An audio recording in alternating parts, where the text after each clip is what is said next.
I do have multiple servers at home. All of them are running on my Synology NAS using Docker as containers. But now I've thought that I need more of a dedicated server for the ever growing servers that I am building.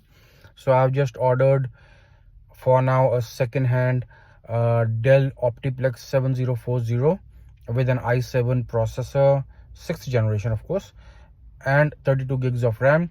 Gonna be delivered tomorrow, and all my servers, everything's gonna be moved over there, and then I'm gonna set up Proxmox on that. Definitely it comes with Windows 11, and you guys know me, I do not like Windows at all.